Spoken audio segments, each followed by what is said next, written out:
Muy bien, vamos a continuar precisamente con este espacio académico. Voy a invitar a mi compañero a que nos pueda acompañar justamente en este escenario principal para poder a continuación presentar a nuestra siguiente expositora. Para el Tribunal Constitucional Plurinacional de Bolivia, para la Universidad de Aquino, ha sido un verdadero placer recibir a tan altas personalidades, profesionales destacados en el ámbito del derecho constitucional, pero por sobre todo, pues recibirlos en esta hermosa, cálida ciudad de Santa Cruz de la Sierra. Hoy tengo el grato placer de poder presentar a una expositora internacional que viene acompañada de su señor padre, que en esta oportunidad, pues en este evento tan importante, ha sido homenajeado y distinguido precisamente por su gran aporte profesional. Un gran maestro, un gran profesor que lo tendremos siempre y lo vamos a llevar en el corazón, y para quien por favor voy a reiterar ese cálido aplauso para nuestro profesor Néstor Pedro Sagüez.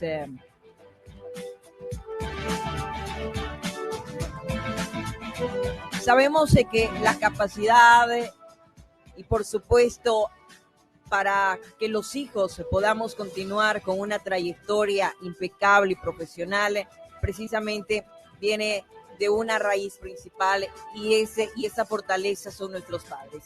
A continuación voy a tener la dicha de poder presentar a María Sofía Sagüez de Argentina. Ella nos expondrá la siguiente temática: desafíos de la proyección de la inteligencia artificial en la justicia constitucional. Para ello voy a invitar a Marco para que pueda dar lectura a la hoja de vida de tan destacada profesional que hoy nos acompaña en este espacio.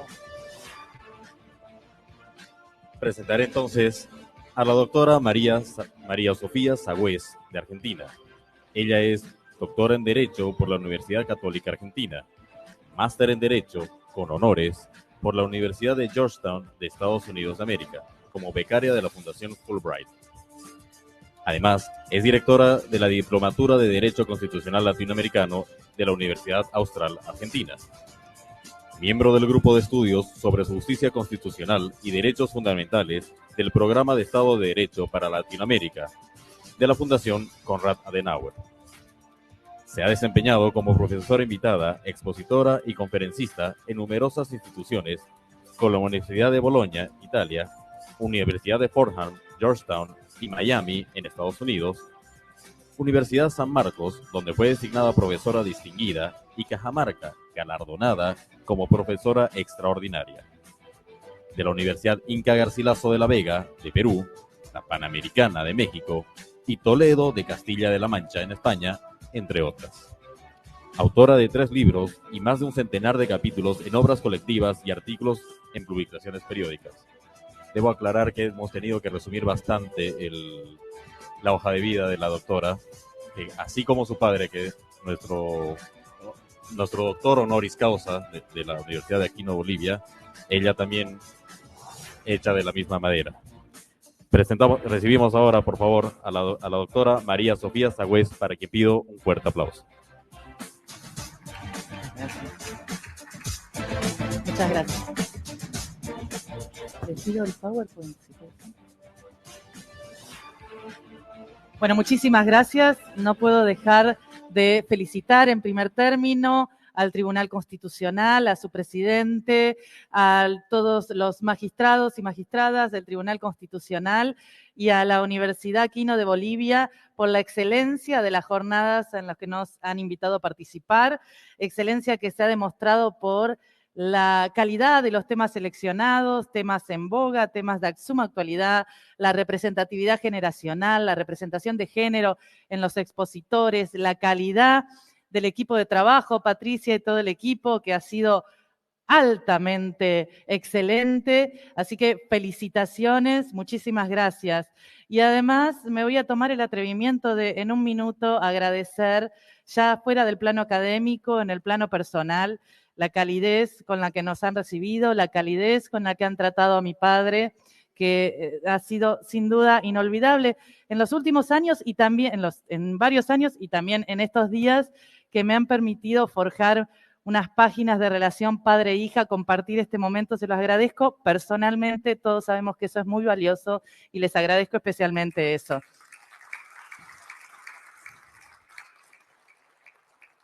Y la calidad también de las reuniones sociales que nos han permitido compartir de vuelta en clave presencial algo tan valioso como las compartidas en términos académicos. Muchísimas gracias. Pero yendo al tema que nos ocupa, y le agradezco también que me hayan otorgado la posibilidad de hablar un tema tan interesante, porque si hay algo que nos ha impactado en la vida de todos son las tecnologías de la información y la comunicación. Todos hemos podido disfrutar lo que significa dar o participar en encuentros académicos de distinta parte del mundo vía Zoom, a veces varios en un mismo día, y disfrutar las maravillas de la comunicación a través de WhatsApp, etcétera. Pero también todos hemos sido esclavos cuando esa comunicación no funcionaba, cuando ese simbolito en la computadora no nos permitía conectarnos, cuando teníamos que tener 3 o 4 dispositivos por si acaso se caía en una computadora a otra. Entonces, la problemática de las tecnologías de la información y de la comunicación es algo que repercute en la vida diaria y, por supuesto, también es algo que repercutió en lo que es la jurisdicción en general y la jurisdicción constitucional.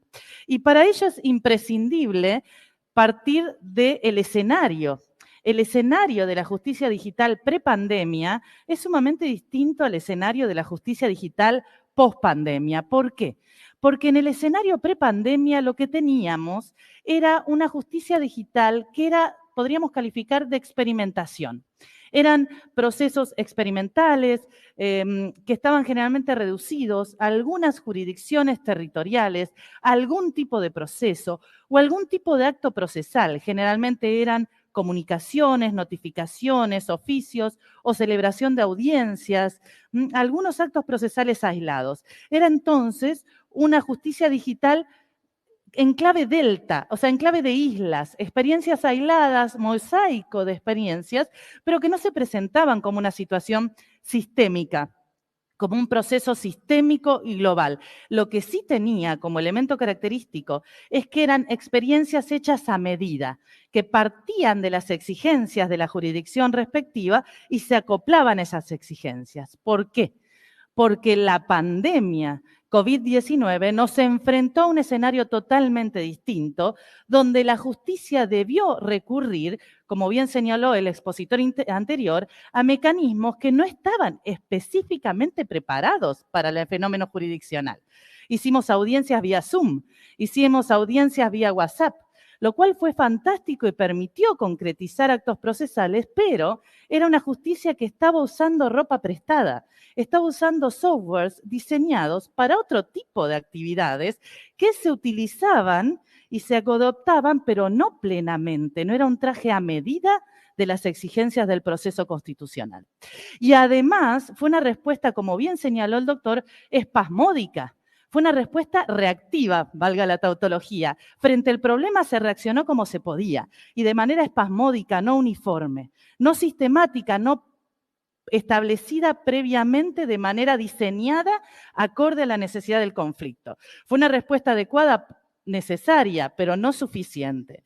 Y aquí descubrimos en la pandemia algo que el habeas corpus nos había enseñado con claridad, la problemática de la libertad física como libertad fundante. Si uno no tiene libertad física, el ejercicio de varios derechos se ven restringidos y el acceso a la justicia, por supuesto.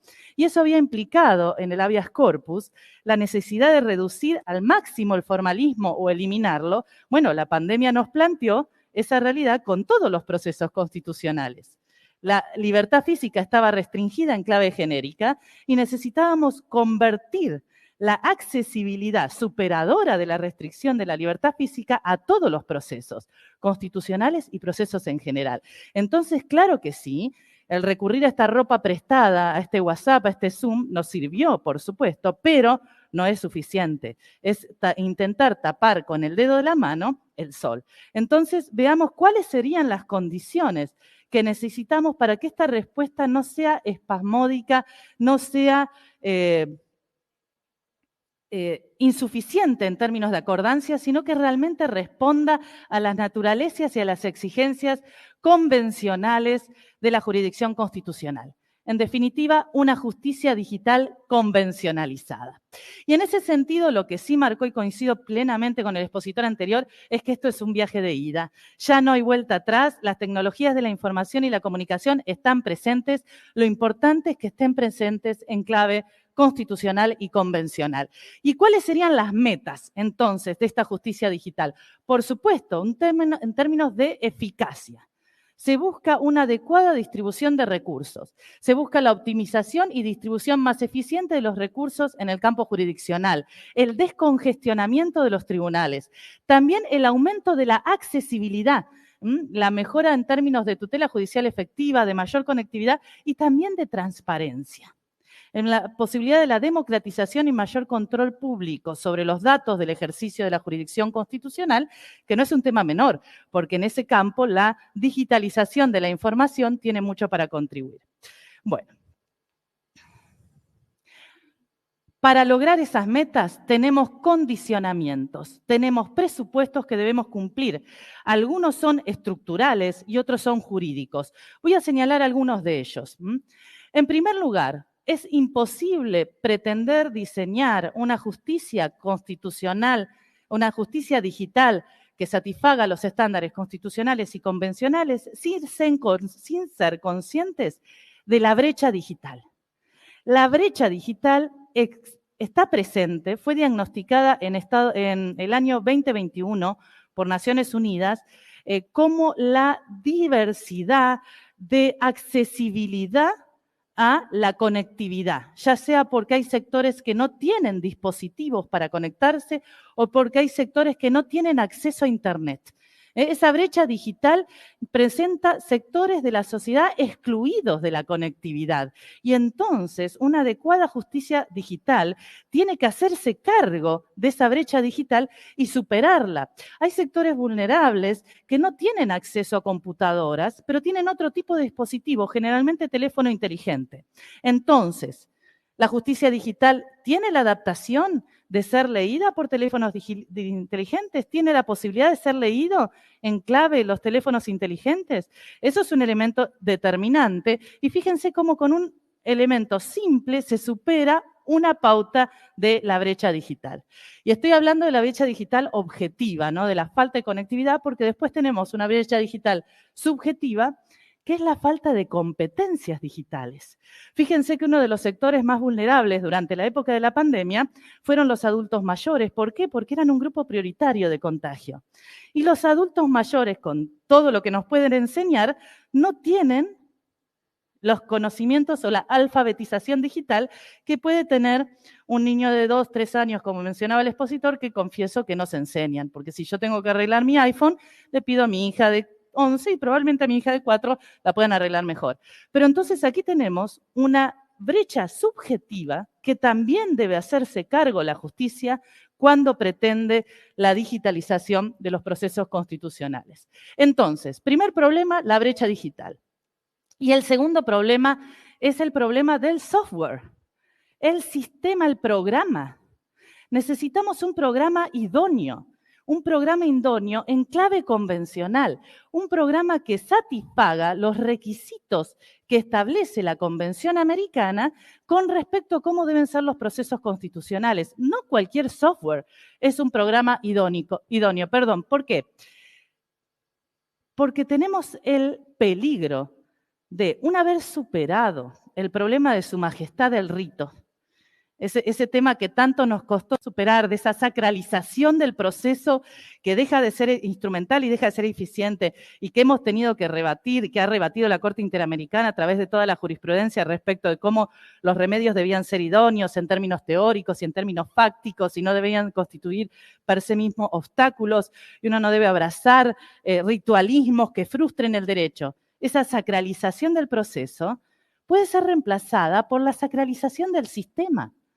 Si yo tengo un sistema que no es idóneo y no puedo volcar en el sistema los elementos trascendentes en el ejercicio de la jurisdicción constitucional, ese sistema va a frustrar el acceso a justicia. Si no tengo cómo volcar en el sistema que el sujeto es un sujeto vulnerable, si no tengo cómo volcar en el sistema que esa parte tiene a su cuidado niños menores, probablemente le fije audiencia en horario de tareas de cuidado. Si no tengo un sistema adecuado, lo que no está en el sistema no se conoce. Cuando el expediente es digital, lo que no está en el sistema no se conoce. Todos los que trabajamos alguna vez de este lado del despacho, de la mesa de entrada, sabemos lo difícil que es y lo importante que es recordar que atrás de cada expediente hay una persona, o un grupo de personas, o una familia. Mucho más difícil es recordar que detrás de una pantalla de una computadora y de un formulario digital hay una persona. Yo no puedo poner un post-it, no puedo abrochar un papelito. Necesito que el sistema me reciba el dato, porque si no, pasamos a su majestad del sistema. Y todo lo que no entre en el sistema no se va a conocer, y lo que no se conoce no se puede tutelar. Entonces, la programación de un sistema idóneo es un tema sumamente conflictivo y ya voy a señalar por qué en las filminas siguientes, ¿no? Además, tiene que tener lenguaje claro, datos accesibles que permitan su interrelación. Ha pasado en la situación de pandemia en sistemas federales, donde distintas provincias o distintos estados diseñaban su software, no era compatible con el de los otros, y cuando era necesario establecer comunicaciones, se frustraba la comunicación, se obstaculizaba. Y aquí tenemos de vuelta una frustración de la tutela judicial efectiva. Y un detalle que no es menor, y aquí voy a hacer un alegato de defensa, es condiciones laborables acordes a la justicia digital. Esa dependencia y esa accesibilidad 24/7 no ha sido acompañada por una concientización de lo que deben ser las condiciones laborales cuando esa accesibilidad está presente. No han sido acompañadas por situaciones de higiene, la problemática de la exposición permanente a las pantallas. Esto no ha sido analizado y eso es importantísimo si queremos cuidar también la salud y respetar los derechos laborables de los cuadros judiciales. Entonces, otros condicionamientos subjetivos, como dijimos, quizá el más importante, la brecha digital en clave alfabetización digital. Aparecen nuevos vulnerables, sujetos que tradicionalmente no aparecen como vulnerables, cuando uno tiene la brecha digital, aparecen. Y la necesidad de la capacitación técnica. La capacitación técnica del funcionario, del empleado, pero también del interlocutor válido, del abogado litigante. Es necesario establecer capacitaciones coordinadas, convenios con los colegios de abogados para desarrollar cursos de capacitación en la utilización del sistema y, ¿por qué no?, también convenios en la etapa previa, cuando el sistema se está diseñando, para escuchar la voz del abogado en torno a qué haría accesible el sistema. Y además, un tema fundamental, la inclusión en la currícula universitaria del estudio de Derecho de conocimientos en torno a tecnologías de la información y comunicación. ¿Cómo funciona el sistema? Además de cómo usarlo. Eso debe estar incluido en los estudios universitarios de Derecho, y no como materia optativa, dice Néstor Sagüés, como materia obligatoria.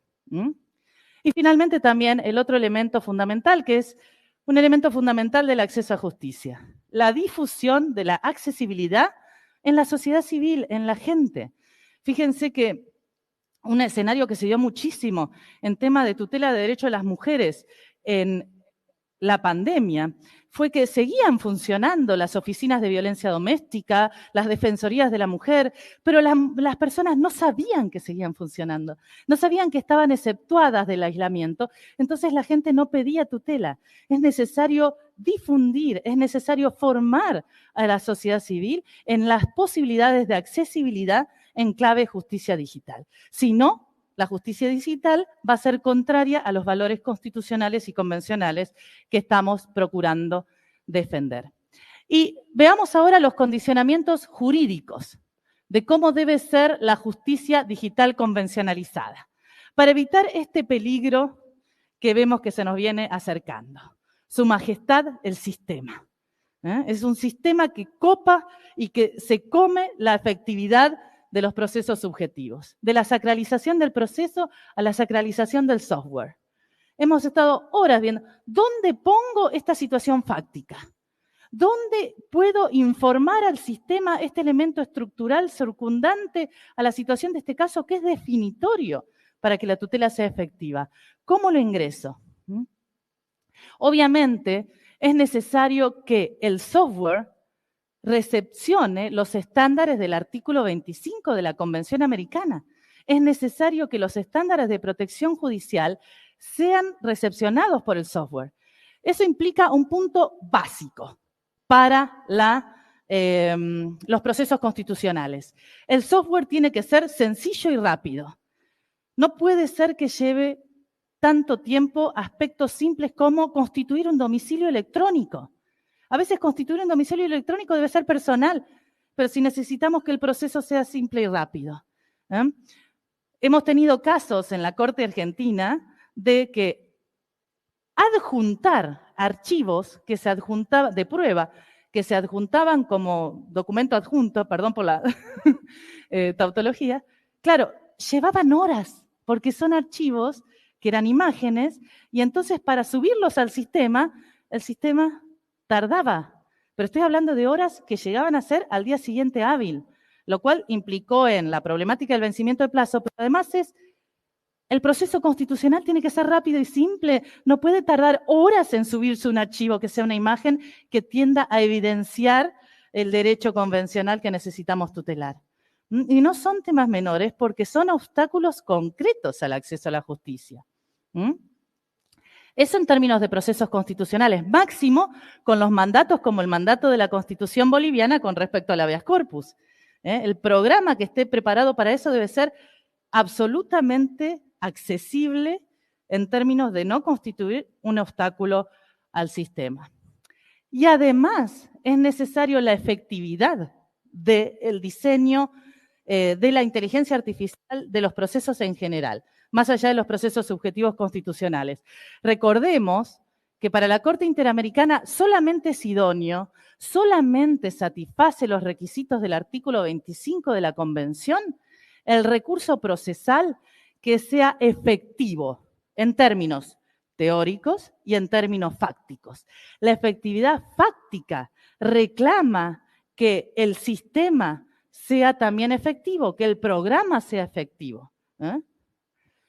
Entonces, comenzamos aquí con un problema dificilísimo de resolver en términos prácticos, que lo señaló liminarmente, pero me voy a tomar de ello, el expositor anterior, que es la adaptabilidad del software. ¿Qué ocurre? Los procesos constitucionales permanentemente se van adaptando. El diseño procesal de la figura del amparo va incorporando nuevas variables. El diseño procesal de la tutela, por ejemplo, colectiva, fue incorporando la tutela estructural.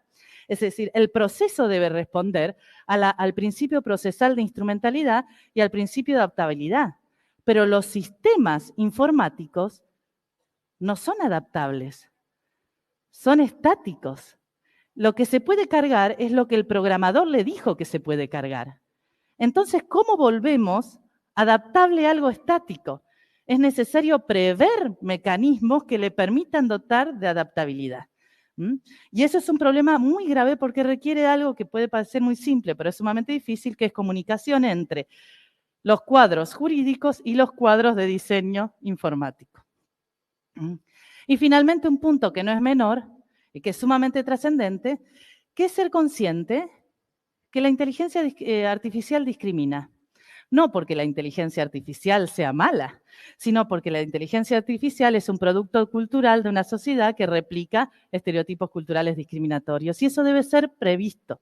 Eso debe ser tenido en cuenta para monitorearlo y para evitarlo. Vamos a ver algunos estándares, ¿vamos bien?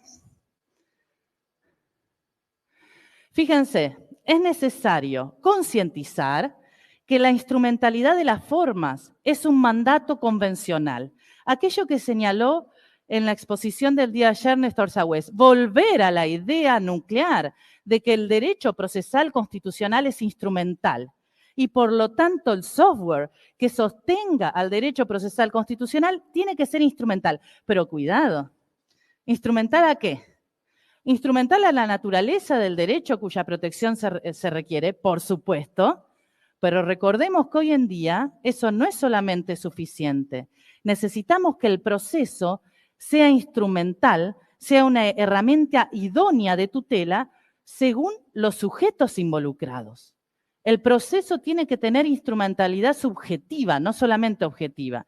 No solamente adecuarse a la naturaleza del derecho defendido, sino, en el caso de tratar un proceso de vulnerables, de sujetos vulnerables, necesitamos que el proceso se adecue instrumentalmente a esa vulnerabilidad. ¿Es posible diseñar un software con esas características? Es imprescindible, porque si no, va a ser una tutela discriminatoria. Bien.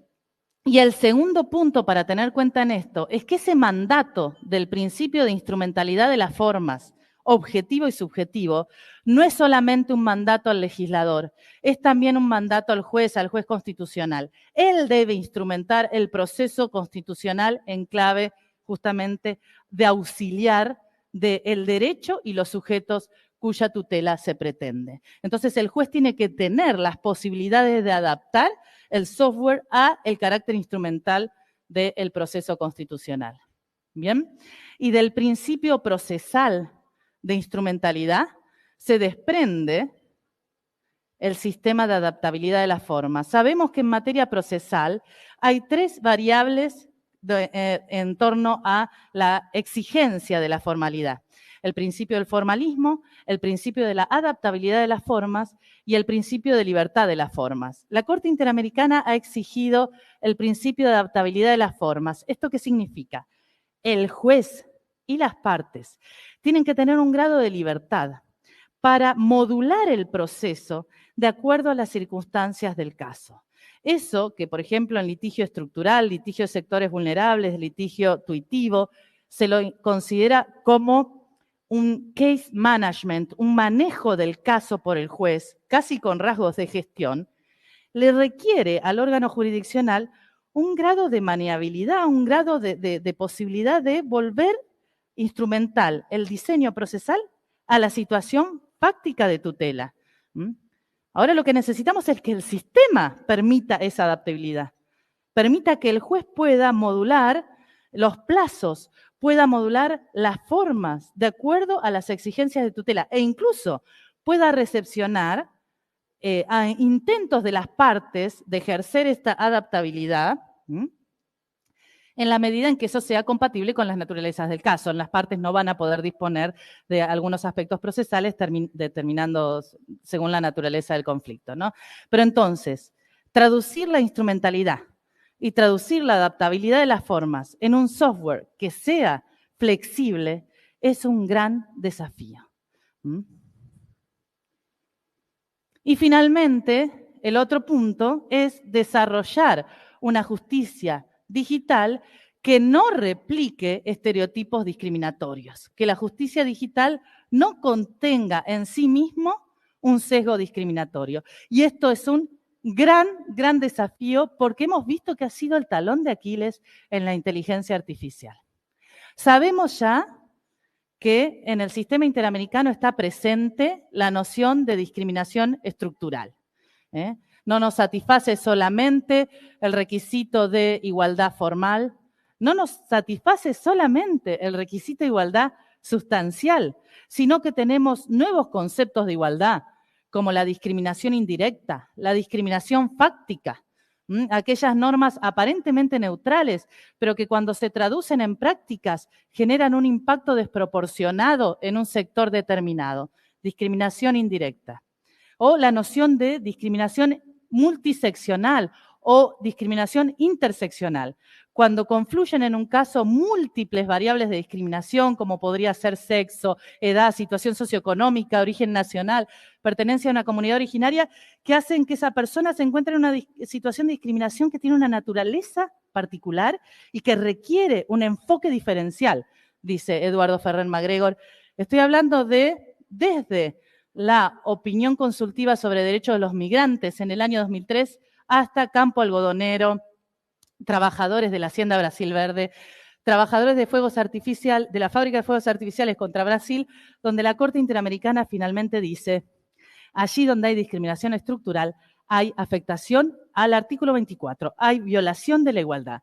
Entonces, hay un mandato convencional de que la jurisdicción constitucional tenga en cuenta cuando hay una afectación estructural de derechos. Bien, necesitamos entonces ser conscientes de un elemento que la Corte Interamericana identificó ya en el caso Campo Algodonero y que ayer señaló con excelencia el magistrado del Tribunal Constitucional cuando refirió a los estereotipos culturales discriminatorios. Un elemento base de la discriminación estructural es la cultura de la discriminación. La cultura de la discriminación, que en el caso Campo Algodonero generó que los remedios no fueran adecuados a la naturaleza de la violación de derechos. Los femicidios en Juárez no generaron una respuesta acorde a la trascendencia. ¿Por qué? Por la cultura de la discriminación. Esa cultura de la discriminación que, fíjense qué interesante, la Corte Interamericana, cuando dicta el fallo en Campo Algodonero, en sus considerandos habla, en los párrafos, en su razonamiento, habla de la cultura de la discriminación. Pero en la parte dispositiva, cuando analiza los remedios, dice que los remedios, los procesos constitucionales que van a tratar esa problemática, tienen que tener una vocación transformadora de esa cultura de la discriminación. Y luego Natala Rifo, también citado ayer, dicen, deben tener una vocación transformadora, deben desarticular los estereotipos culturales discriminatorios. Pero ¿cómo vamos a trabajar en desarticular esos estereotipos culturales discriminatorios si el sistema de inteligencia artificial replica los estereotipos culturales discriminatorios? Allí está un gran desafío. Fíjense, un detalle más. Aquí tenemos varias jurisprudencias de la Corte sobre los estereotipos culturales discriminatorios. Los estereotipos son causa de violación, actúan como causa y consecuencia de la violación de derechos fundamentales. El caso Atravia Murillo, también citado ayer, los estereotipos son incompatibles con los derechos humanos. El caso Atala Rifo, los estereotipos requieren remedios con vocación transformadora de la situación, pero es en este punto donde yo me quiero citar. El caso Espinosa González. Los estereotipos culturales discriminatorios, cuando son replicados por el Poder Judicial, generan una cultura de la impunidad. Entonces es incompatible con el orden convencional una justicia digital que no tienda o no tenga mecanismos para prever la réplica de estereotipos discriminatorios. ¿Bien? Estamos hablando de obligaciones convencionales. Vamos a encontrar que en la inteligencia artificial se han planteado numerosos casos de sesgos discriminatorios.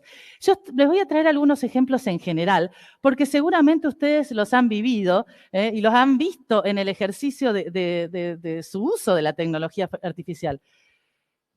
Hay discriminación en los algoritmos de búsqueda o asociación de imágenes. Como la mayoría de los datos introducidos corresponden a determinados grupos de personas, por ejemplo, personas de raza blanca o personas de acceso a determinadas condiciones socioeconómicas más acomodadas, cuando lo que se procura es asociar imágenes de personas que no pertenecen a esos grupos, se dan asociaciones poco felices o absolutamente discriminatorias. Ya voy a traer un ejemplo de una persona afroamericana que fue asociada su imagen a un gorila por Google y generó una situación sumamente escandalosa. También hay un sesgo propio de los algoritmos semánticos. La mayoría de los diseños de los software se realizan en inglés. Cuando se traducen al castellano, se utilizan sesgos semánticos. Son discriminatorios a nivel sexo o género.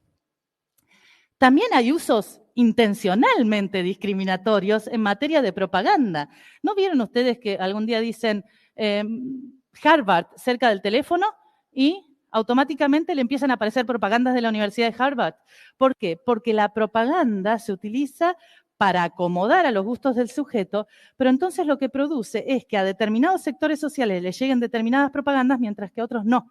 Y se los va excluyendo del consumo de determinadas cuestiones. Hay un sesgo discriminatorio en el acceso al consumo. Y eso está intencionado. Los programas procuran eso. Y finalmente también hay una muy grande tendencia del sesgo discriminatorio en los algoritmos tendientes a selección de personal, en el acceso al trabajo. Vamos a ver algunos ejemplos. Aquí les traje dos. Aquí vemos el caso de Google. Google pide perdón por confundir a una pareja afroamericana con gorilas. Cuando se le presentaban en sus fotos las identificaciones, porque esto tiene que ver con la información que introduce. Como la mayoría de usuarios son de determinado sector, no se introduce datos suficientes para otros sectores. Esto repercute muchísimo en acceso a la salud.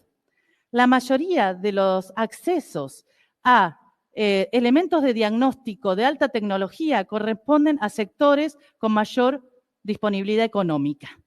Esos son los que pueden hacerse estudios con mayor cantidad. Entonces, las máquinas lo que tienen es un gran manejo de datos de determinadas personas que responden a determinada condición genética. Entonces, cuando se quiere realizar un estudio comparativo de una persona que no pertenece a ese grupo, el dato estadístico tiene mayor probabilidad de ser erróneo, porque las conformaciones físicas difieren. Esto tiene que ver incluso con aspectos generacionales. O sea, hay un sesgo discriminatorio en el acceso a salud con la utilización de la inteligencia artificial. Esto no significa que no sirva, esto significa que hay que preverlo y hay que controlarlo, ¿no? Y este que les traigo aquí es uno de los grandes papelones de Microsoft. Ella se llama Tai y fue creada con un intento absolutamente lúdico. Es un chatbot o un robot de chat, o un bot de chat o de conversación, como lo quieran llamar. La idea era interactuar con esta joven, Tai, a través de Twitter e intercambiar mensajes. Y era como para que la gente se acostumbrara a la inteligencia artificial. ¿Qué ocurrió? Se dio una situación que se denomina, y acá voy a tener cuidado porque cada vez que lo pronuncio mal, comunicación estigmérgica. ¿Qué significa comunicación estigmérgica? Ayer lo hablábamos en la combi del camino. La introducción de datos en los sistemas de inteligencia artificial no se dan de manera aislada, no es que todos los datos se introducen de una vez. Todos los usuarios vamos introduciendo datos de manera colaborativa.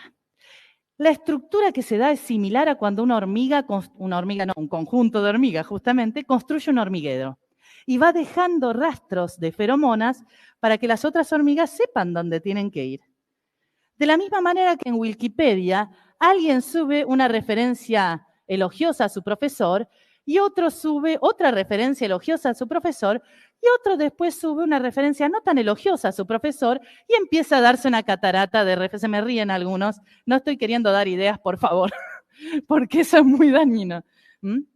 ¿Qué ocurre? Esa comunicación estigmérgica hace que los estereotipos discriminatorios de la sociedad se vuelquen en los datos que recibe la inteligencia artificial. Y entonces, no les terminé de contar el cuento. Este chatbot fue censurado a menos de 24 horas. ¿Por qué? Porque empezó a decir cosas racistas, defender el nazismo, defender el racismo, incitar a la violencia, denigrar al feminismo. Comenzó a volcarse en esa inteligencia artificial todos los elementos discriminatorios de la sociedad porque, claro, es una producción de la cultura. No, me fui para atrás. Porque los algoritmos tienen dos relaciones con la discriminación que está en la cultura. La heredan. ¿Eso qué significa?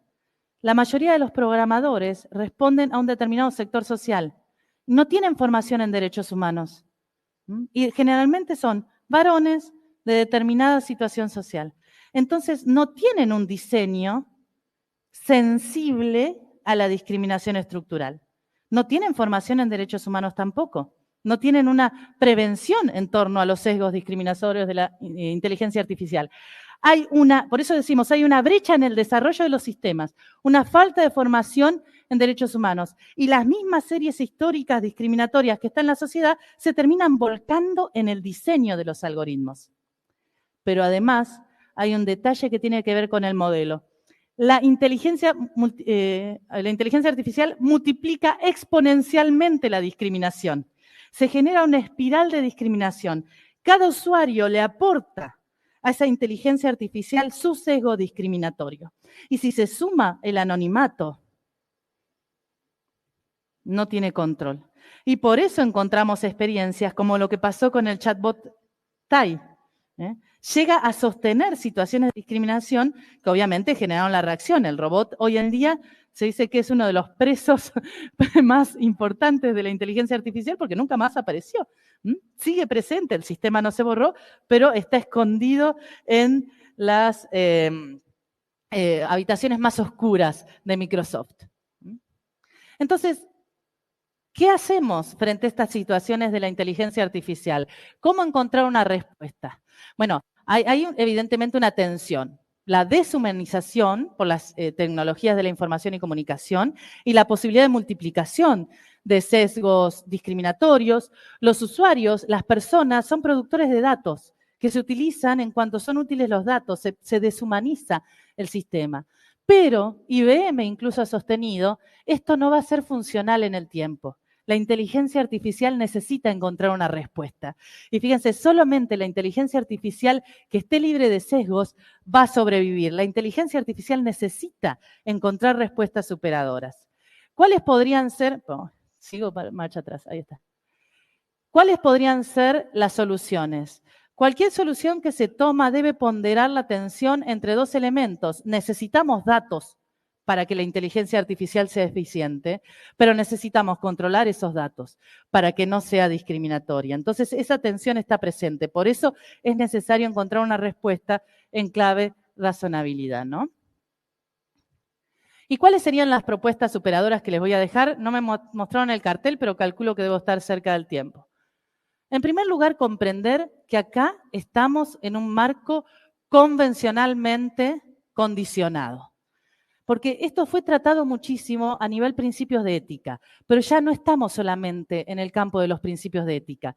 Y el acuerdo de Escazú es sumamente importante. El acuerdo de Escazú, que tiene jerarquía para algunos países constitucional y para otros supralegal, específicamente artículo 4, inciso 9, dice: para la implementación de este acuerdo, cada Estado parte alentará el uso de las nuevas tecnologías de la información y la comunicación, tales como el Open Data, los datos abiertos, en los diversos idiomas cuando correspondan, pero los medios electrónicos serán utilizados de una manera que no generen restricciones o discriminaciones para el público. No estamos hablando de una recomendación, no estamos hablando de un principio de ética, estamos hablando de una exigencia convencional. Tomar conciencia de eso dispara herramientas en los ordenamientos jurídicos. Segunda necesidad, identificar los sesgos discriminatorios, identificarlos, no hacer su majestad del software, aceptar que el software debe ser controlado convencionalmente y constitucionalmente, definir, identificarlos. Y esto es necesario para identificarlo, utilizar una doctrina actualizada de la igualdad. Concepciones como discriminación interseccional, discriminación multisectorial, discriminación indirecta, nos van a dar elementos. Veamos algunos elementos. Ay, me fui de vuelta. La transparencia algorítmica, la transparencia de los datos, que los datos dejen de ser una caja negra, una caja oscura. La exigencia de Open Data, debe haber plena disponibilidad y accesibilidad a los datos. Eso va a servir como control. Como un control de la inclusión de los datos, de la incorporación de los datos. Los datos deben ser abiertos, debe identificarse quiénes participaron en la decisión, quiénes volcaron esos datos. Debe haber una información previa. Si va a haber una decisión jurisdiccional automatizada, por ejemplo, lo que usted señalaba, va a haber alguien que va a definir dónde debe ir cada justiciable, eso tiene que informarse de que eso va a estar automatizado.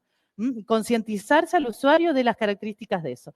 Y además, informarse sobre de quién se obtiene la información, qué información suya va a ser usada y de quién vino la información que estamos usando. Transparencia para controlar. Hay dos conceptos que son muy útiles. En primer lugar, el desarrollo del concepto de datos indirectos. El concepto de datos indirectos es un concepto afín al de discriminación indirecta.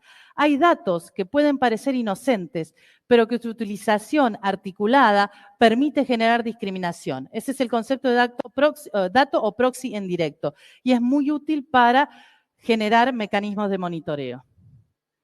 El otro concepto que se puede utilizar y que tiene que ver con un concepto actual de la igualdad es la presunción de la utilización de factores vinculados a categorías discriminatorias. Cuando se incorporan datos vinculados a categorías sospechosas, la presunción debe estar en contra de la utilización o de la publicación de esos datos. Estamos replicando en el campo de la inteligencia artificial las categorías que usamos en el campo de la igualdad. Y finalmente es necesario crear mecanismos de auditoría, de monitoreo, establecer un lenguaje común que pueda ser utilizado por toda la comunidad científica y que se genere una auditoría algorítmica. Es decir, sistemáticamente el trabajo es revisado por el mismo sistema, un control, medidas concretas para cuantificar el impacto y que el propio modelo integre mecanismos de control, pero también el control humano.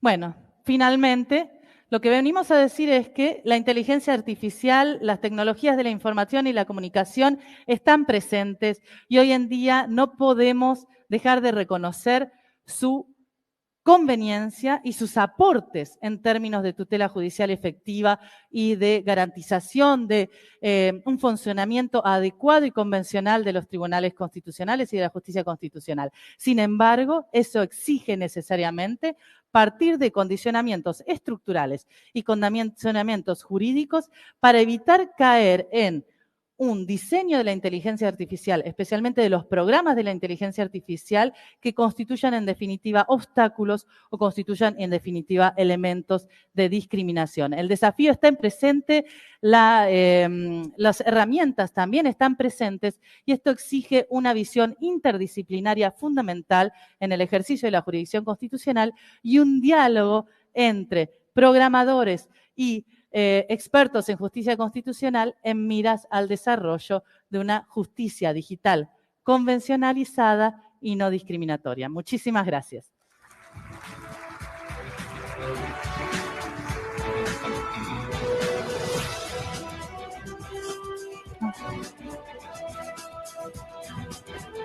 Muy bien, agradecemos por su participación a nuestra expositora, María Sofía Sagüez, de Argentina, por su brillante exposición.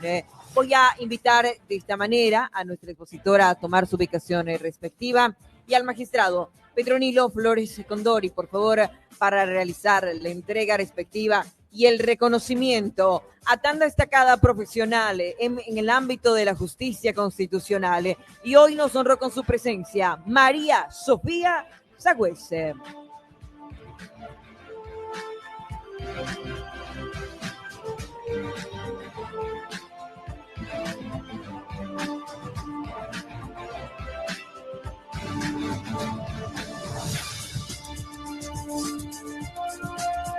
La fotografía del recuerdo y el agradecimiento por su participación tan brillante en este espacio académico.